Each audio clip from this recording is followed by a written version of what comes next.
निमन शादी कैला है नहीं, इतना निमन परिवार मिलल बा। भले ही घर ठीक नहीं है तब का हो, इतना निमन गोतनी बाड़ी, बताओ इतना मान जान कर, इतना निमन से अभी तक और कहाँ बानी कहाँ ना, इतना निमन से रख तनी कि बुझा तो नहीं कि हम अपना घरे बानी कि ससुरा बानी, लागत के साफ अपने घर। हाँ तो ये हो जाला कि बाप जब कन्यादान दे देवेला तो बेटी पराय हो जाए तो पराया लेखा तो केहू नइखे। कितना निमन से मारत जा माई लेखा बानी, भले ही हमार गोतनी हरनी तो का माई लेखा मारेनी। हाँ तो इतना निमन परिवार मिलल बा, के कहे वाला बा, कुछ केहू बोले ही वाला नइखे। भगवान से ये करत रहो कि हे भगवान आगे जाता है तो मान लो कि 2-4 दिन के बानी, अब काहे ने का होई का ना, लेकिन भगवान से हम ये मानन के भगवान ऐसे भगवान से हम ये कब की हे भगवान सब ए कनिया अक्का कर तड़ू हो कुछ नहीं दीदी। आए बरा पूरी बनाए के बा, खुश रह खूब मांगे कोखे भरा रहो भगवान ऐसे। आ चल आए बरा चूल्ही के रसम हटे, पूरी उड़ी बनाओ सबके खियावा अपने हाथे। आज पहली बार हाड़ी छुए के बा, चली। हाँ तो चल पूरी और मचे जे जुटा दिल बनी हम जान लो खासा तरह बनाए का सोची के हमर कन्या तना सुघर सागर बिया तना में कर खाते जाई। अरे तो का दीदी मान ली कि रोला नहीं हां बच्चा का हम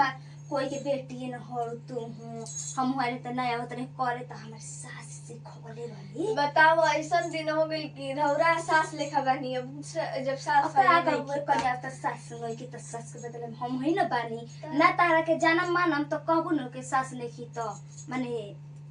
लेखे करत गुती न गुती ना दीदी त उहे बात बता। चल चली बना देते चल मोची को दे रंजन जे खासा तारा जाके बनावे बा सबके खियावे के बाप हाथी दम हमार वो खूब चटक बना लियो खियावो काहे ना बनाई जब हमर माये लेखा न रो बानी। अब जब गोतनी बन गई ना जल्दी ला आए तो पलटाना बदी के जरिए मत आराम से ला आगे जरा यही से न कहत रही तरह ना आई ला। अब तो का करे तो हिलाबो करे वैसे ना हो कने दाबल ना जला वैसे कह जला जाए तो का करे तो कोई के बिटिया तो बिटिया नहीं हाय से छाना का करे दीदी ऐसे छाना ना बनाई ना कहीं से लगल में दबिया मत दाबल ना जला दबो ना तो फूट दिन हो तो मत तेल घुस जाई आ तेल घुसी तो कोई खाई ना पेट खराब हो जाई। ये तो निकल हो गइल बा। हां ऐसे निकाल हाय से तेल गार जला देखो तार कर नहीं खेते कने जाए तो का करबो हाय से तेल गार दे जला पुत भात किन त सन तेल तास त उन जल त कतना भाई महंगा बाटे चलत ल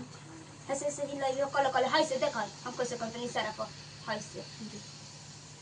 का करम दीदी नहीं खिन कहले अबेल बुना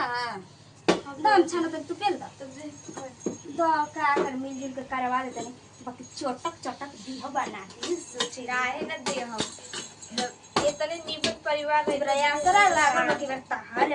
कतना सुंदर मैंने पूरी दीदी खिसियाई मत जैसा न बनल ना ठीक बा अब तक खाए तब न बुझे कि कैसन बने वो ये तरीका बता सकीला। ए दीदी चौकी हम कान से बदन कौन है का है डोलता हम हमरो दिमाग घरी काम होता है इतने यही में खाना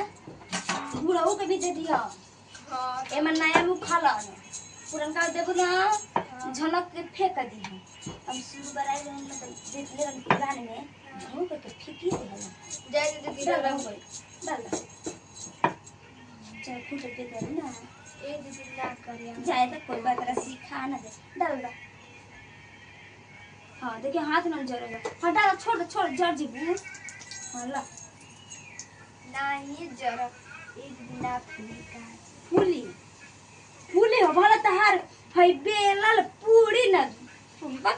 तू गजबी बतिया उतर बागे दीदी ऐसे काय करता नहीं का अब हाथ में बाकी ना फूली आप चौकी पे कुल मल रख दे हम जा कनी अब जानू और भूख लागल बहुत जोर से ये दीदी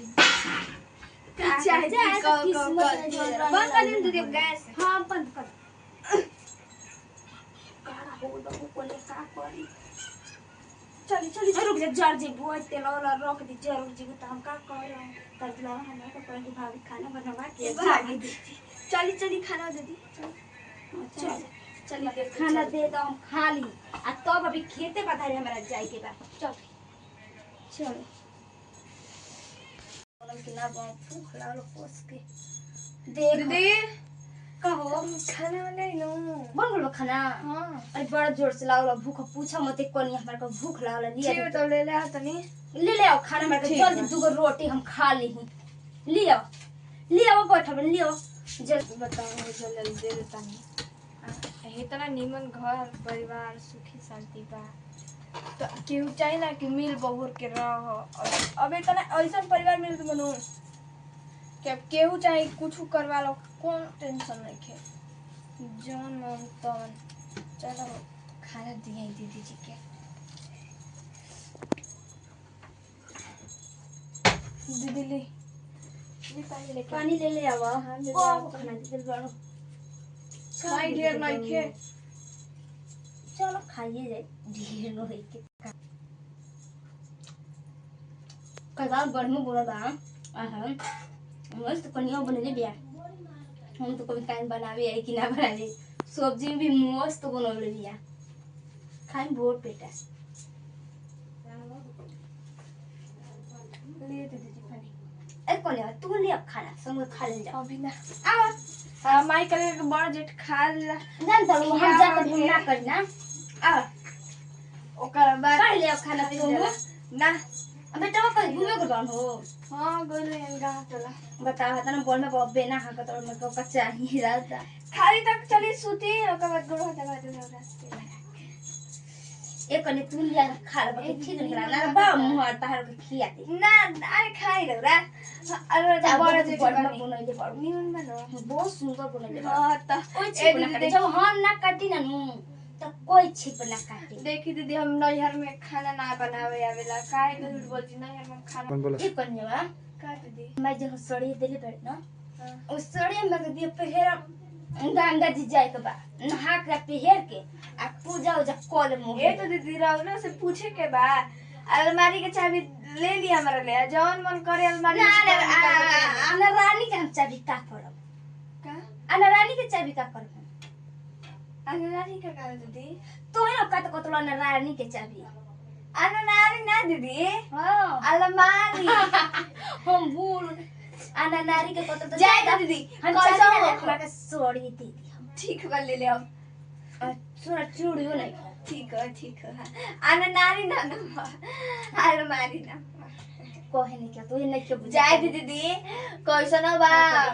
बुद्धि विचार बस बढ़िया रहे के चाहिए बाबू हमन ने कने गरीब हम का करे तो देला तो तब न जानती कि आना नारी कह जाला कि का कह जाला तब का दीदी जाए तो तहारे बाबू देले और तो जाए तो तहार बाबू चाहे हमार बाबू तब कर दी जौन हमार चीज जरूर तौन चीज बाकी सुंदर रहता खा लेनी भोर बेटा